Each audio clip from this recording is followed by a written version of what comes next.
ever been in a season where nothing is happening? Where God feels silent and life feels stuck? What if your silent season is actually God unfolding something? This is the hardest place for us, the in-between. When prayers feel delayed, when healing hasn't come yet, when nothing seems to be changing, we panic in silence. We assume God forgot me. Maybe it's over. God is still working, even when He is silent.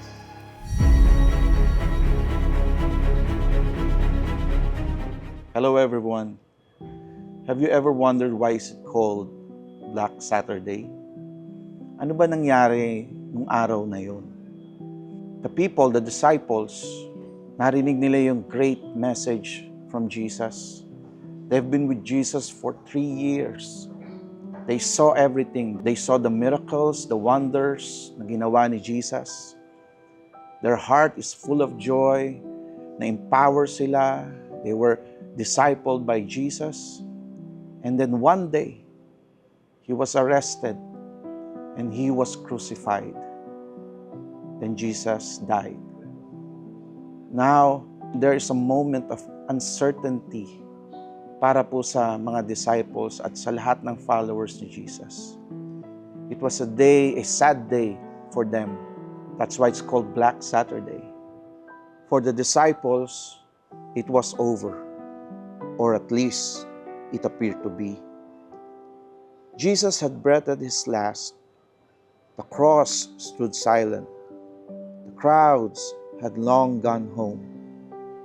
The voice that once calmed the storm was now quiet. His body was taken down, wrapped in a linen with care, and laid in a borrowed tomb. Isaiah 53 verse 9 says, He was assigned a grave with the wicked and with the rich in his death. A stone was rolled into place. Guards were stationed. Seals were secured. In Matthew 27 verse 66 says, So they went and made the tomb secure by putting a seal on the stone and posting the guard.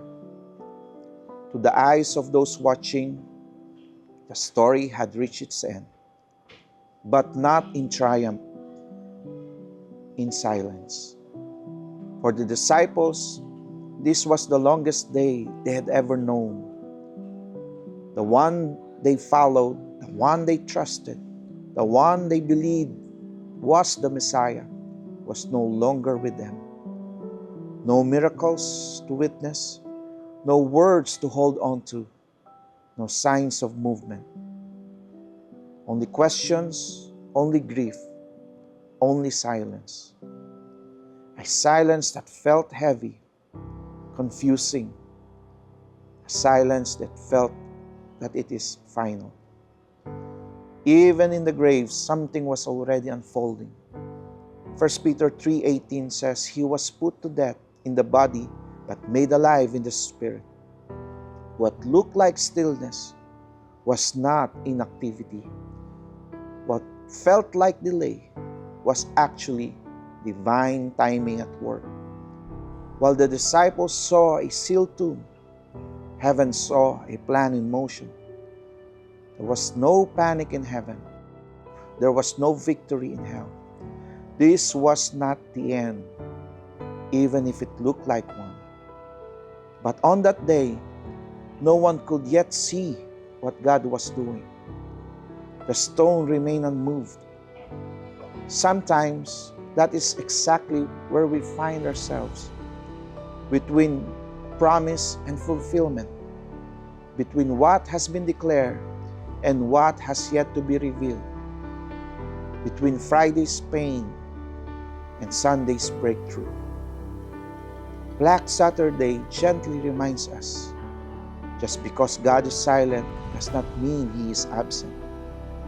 Just because you see no movement does not mean He's not working. Sabi nga ng 2 Peter 3:9, The Lord is not slow in keeping His promise, but He is patient. Behind the silence, God is still shaping the outcome. Behind the waiting, God is still preparing the victory. Resurrection is not random. Resurrection is planned. It is being prepared. And the stone, it may still be in place, but it will move. Because what looks like buried is not the end of the story. It's not the end of your story. Here's the truth. In Matthew chapter 11, sinabi na ni Jesus kung ano mangyayari sa kanya.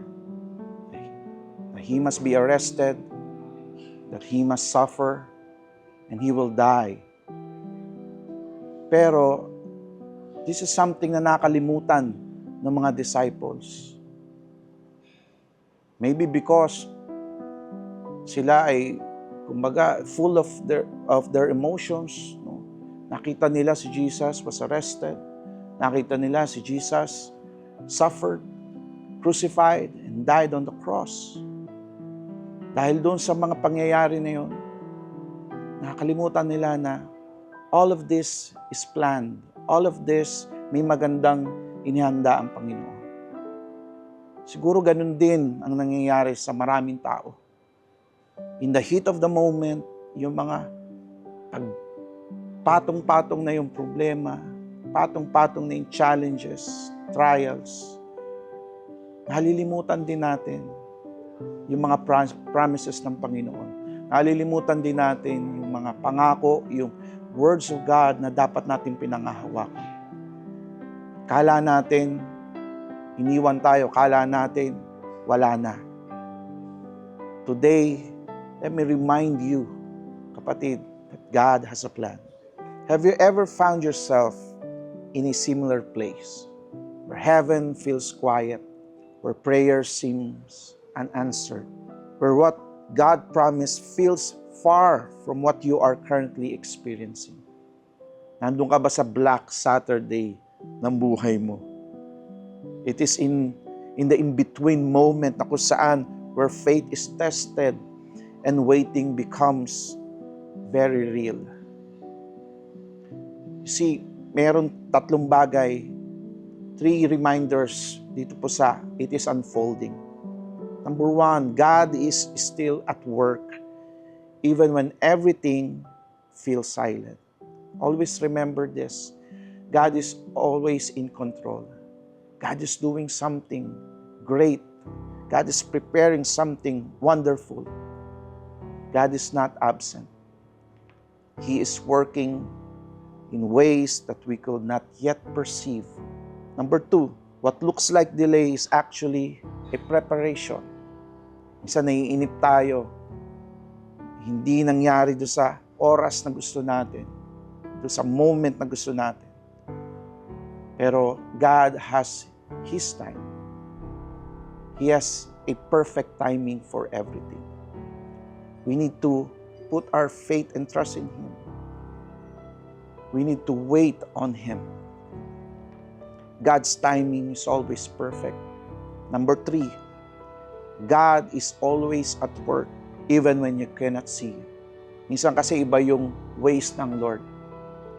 Iba yung pagkilos ng Panginoon. Hindi katulad nung inaasahan natin at gusto natin. Pero the truth is, He is working on your behalf and for your good. So do not conclude your story based on what you see in the present moment, kapatid. God's ending is already in motion, even it has not yet been seen or revealed.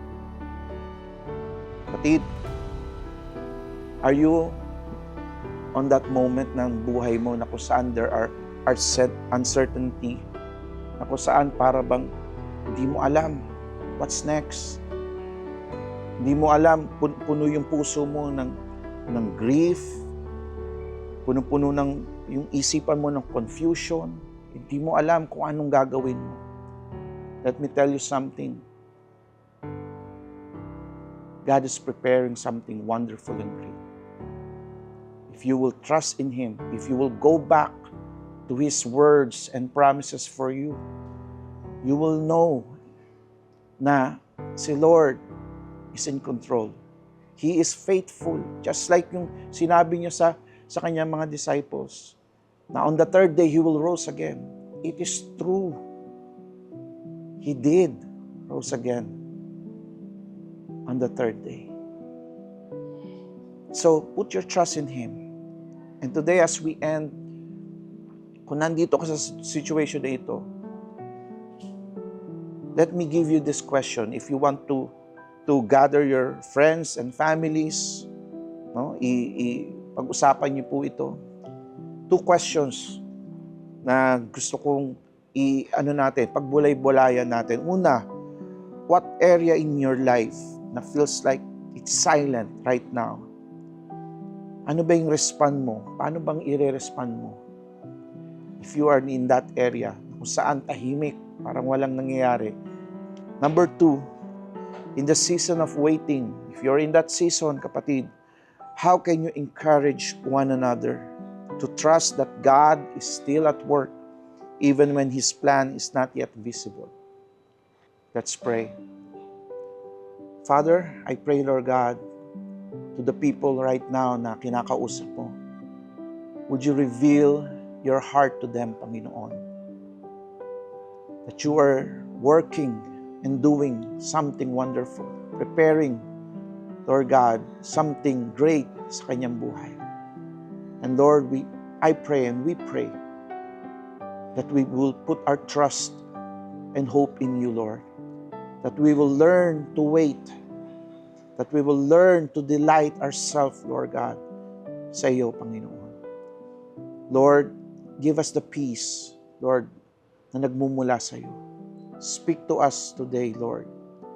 And I pray, Lord God, may we see, Lord God, your great promises and your words, Lord God, that it is true, that you are faithful, Lord God, to your words and promises. Thank you, Lord God. Bless each and every one. In Jesus' name, amen. Amen.